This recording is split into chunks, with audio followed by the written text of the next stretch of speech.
I do welcome the students of Masters Final in my session.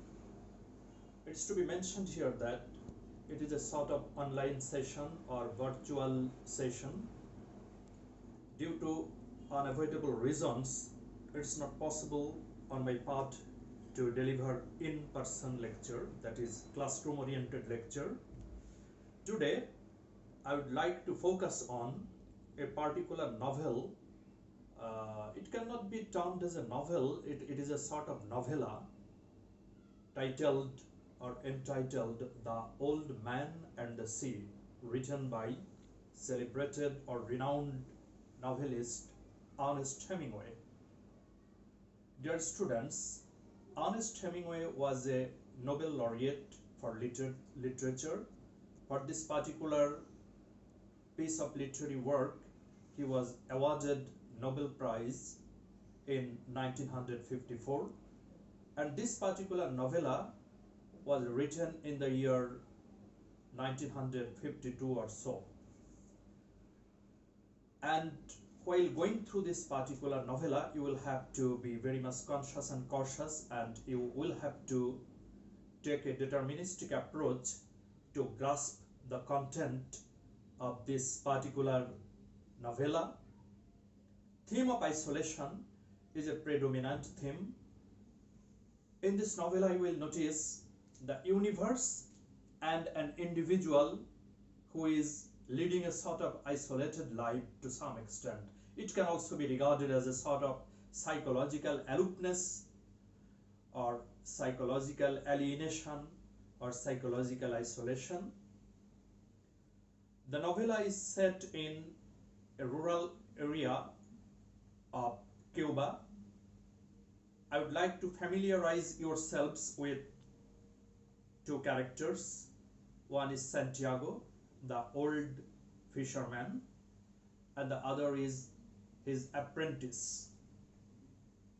The apprentice is a boy named Manolin, and the story revolves around a particular fish called marlin. In this novella, you will notice that the old man endeavors for a longer period of time. He has been making relentless initiative to catch fish, but he returns home empty-handed, and this happened for as many as 84 days. At one stage, he becomes successful in his endeavor. On the 85th day, a giant fish called marlin is hooked, and the old man had to struggle a lot to get hold of the fish. After struggling for as many as 3 days, he is finally able to grasp the fish, to capture the fish. But it was difficult on the part of this old man to reach home safe and sound with this giant fish. While sailing towards his destination, the giant fish is eaten away by a number of sharks. This novella is to be evaluated from a broader perspective. Apparently, I would like to mention here that finally it becomes apparently clear that the fisherman is not able to enjoy the fruit of success, since the giant fish is reduced to a skeleton. But in a broader sense, if you evaluate, you will be able to understand that it is a sort of triumph.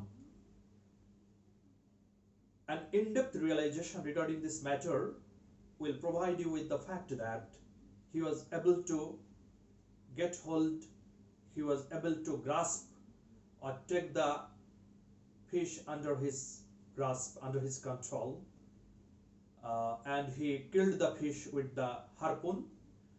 But while on his way to his home, the fish was eaten away. The flesh of the fish was devoured by a number of sharks. From that perspective, apparently, it may seem to you that the old man was defeated, but in a broader sense, you will be able to understand that he was not defeated, he emerged triumphant.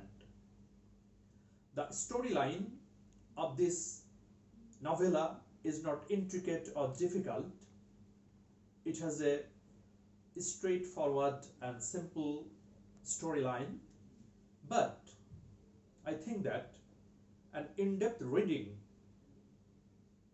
will provide you with the fact that it has layers of meanings, it is pregnant with meaning, and as master's students, you will have to comprehend, you will have to perceive, you will have to realize the inner significance, the underlying significance of this particular novella. And it was widely appreciated by the literary critics. We may take it for granted that this particular literary piece was widely acclaimed, widely appreciated, and it has become a sort of timeless literary work in the realm of literature, in the realm of English literature. And later on, he was awarded Nobel Prize. I'd like to mention here in unequivocal term that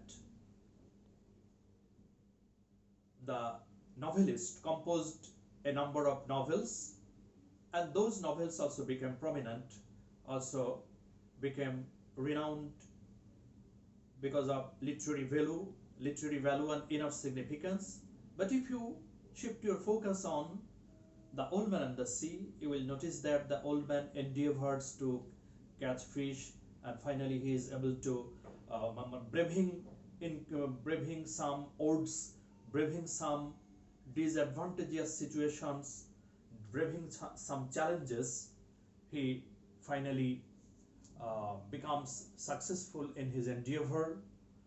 And another character, the apprentice to the old man, is Manolin, and there is a sort of emotional bond, there is a sort of friendship between these two individuals. Both of them are sympathetic and empathetic to each other, and even after such an apparent defeat of the old man, you will notice that the boy Manolin encourages the old man, and they dream of undertaking fishing expedition once again. So it is a sort of inspirational novel.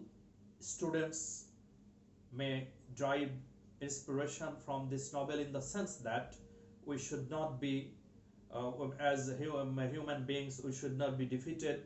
We should make relentless effort to achieve our goal. We will have to be resilient. We will have to take deterministic approach. We will have to be perseverant. We will have to stand ready to confront any sort of obstacles, any sort of impediments, any sort of challenges. In brief, I would like to wrap up my discussion. I think that the students will reap immense benefit from my brief lecture. I extend my thanks to all of you. Thank you very much.